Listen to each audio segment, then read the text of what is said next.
আমার নাম পূজা। আমার স্বামী সৌদি আরবে ড্রাইভারের কাজ করেন, যার জন্য আমি তার অনুপস্থিতি খুব অনুভব করি। প্রতিদিন রাতে অনেক সময় আমি রোমান্টিক গল্প বা সিনেমা দেখি, যা আমার মধ্যে এক ধরনের আবেগ ও অনুভূতি জাগিয়ে তোলে। আমি সালমান খানের অনেক বড় ভক্ত ছিলাম, কিন্তু সেই অনুভূতিগুলো কিভাবে পূরণ করব তা বুঝে উঠতে পারি না। একদিন আমার ভাতিজার কথা মনে পড়ল, যে দেখতে বেশ সুদর্শন ও শক্তিশালী যুবক। তার বয়স ১৯ হলেও তাকে দেখতে ২৫ বছরের মতো লাগে, কারণ সে শরীরচর্চায় যথেষ্ট মনোযোগী। তখন মনে হলো, যদি আমার স্বামী দূরে থাকে, তবে কেন না এই একাকিত্ব কিছু আনন্দময় মুহূর্তে রূপান্তরিত করি, যেন আমার মনের আশা পূরণ হয়। আমার বিবাহ হয়েছে মাত্র ১ মাস আগে। আমার স্বামী সৌদি আরবে কাজের জন্য চলে গিয়েছে, যার জন্য তাকে সবসময় কাছে পাই না।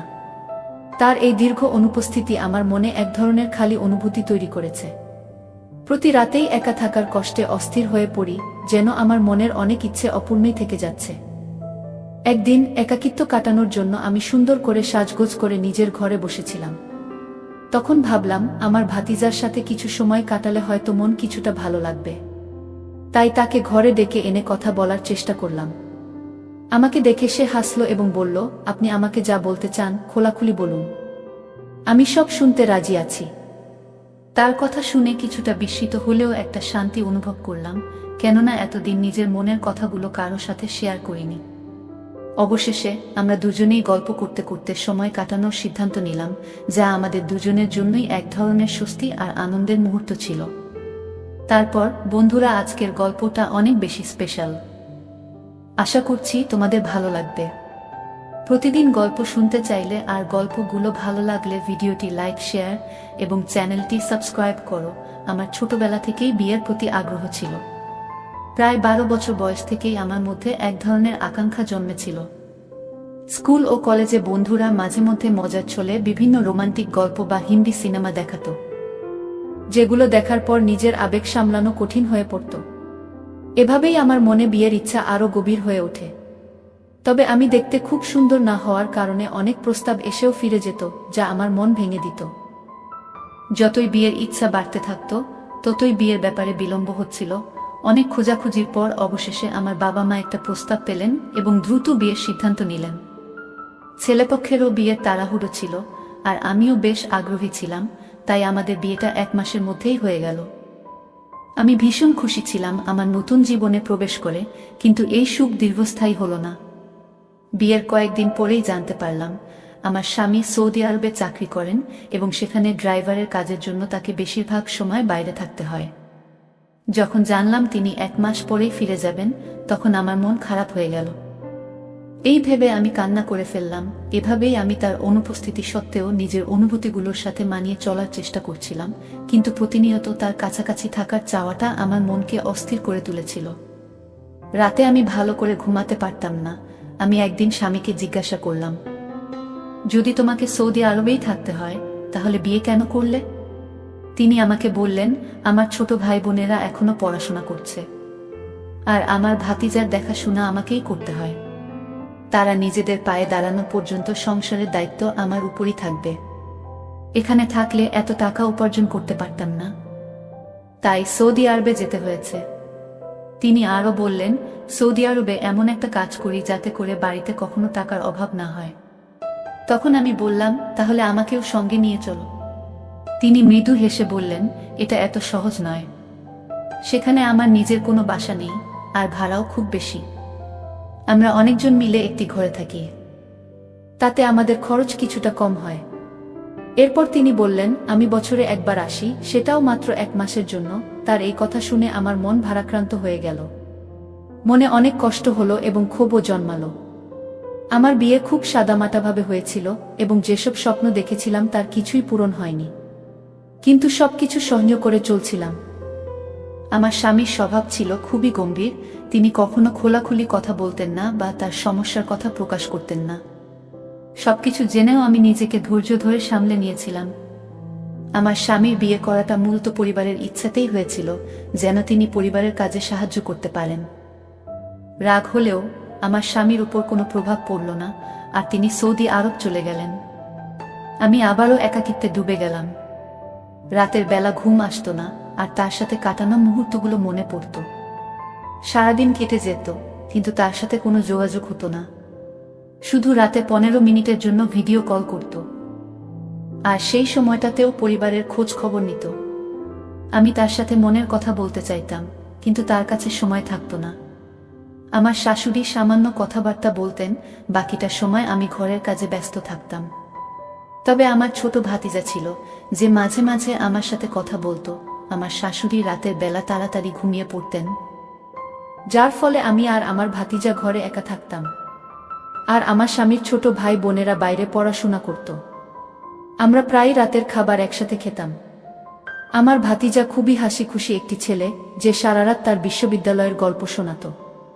যদিও তার গল্পে আমার তেমন আগ্রহ ছিল না। এক রাতে আমি মোবাইলে হিন্দি সিনেমা দেখতে শুরু করলাম।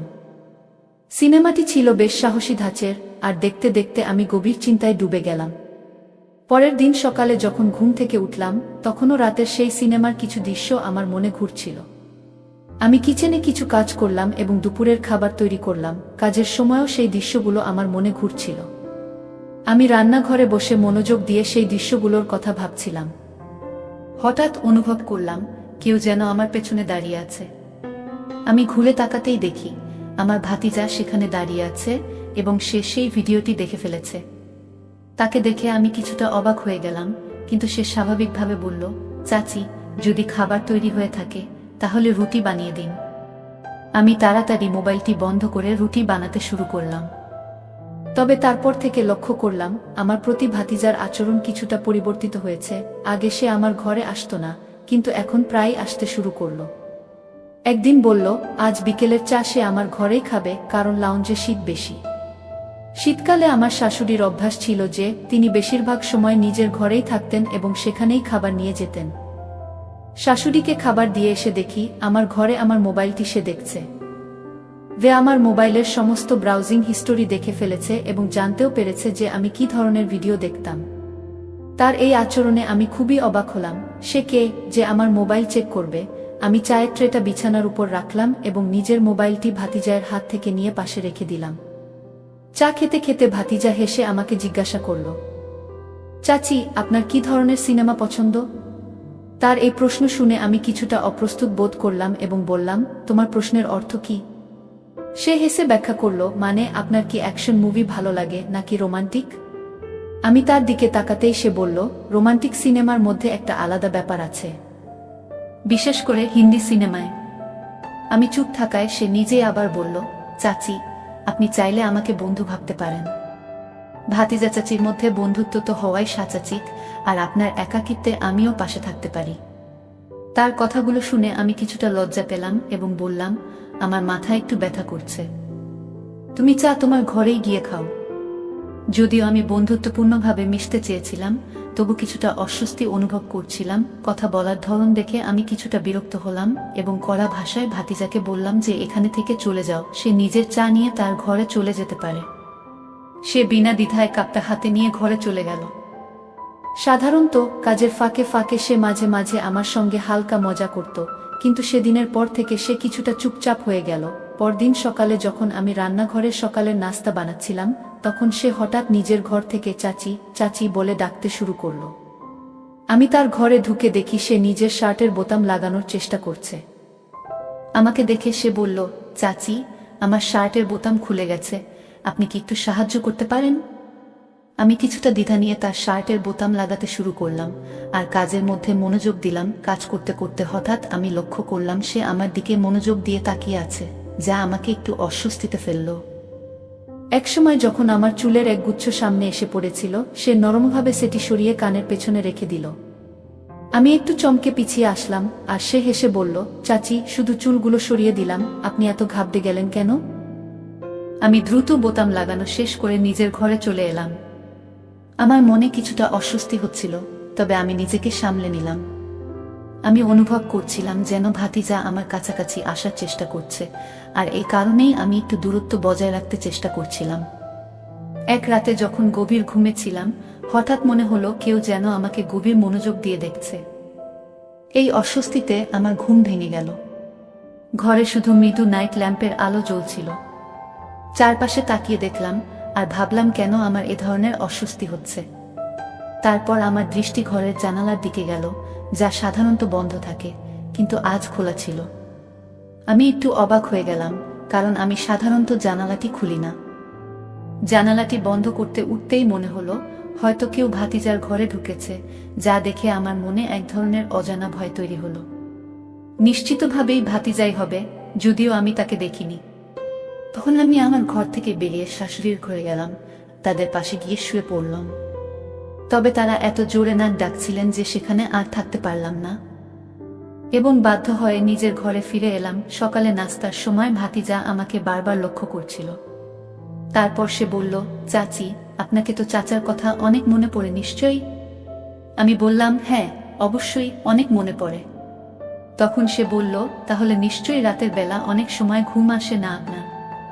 আমার ভাতিজা একদিন এমন কথা বলল যে, চাচাকে তো আপনি অনেক মিস করেন, তাই না?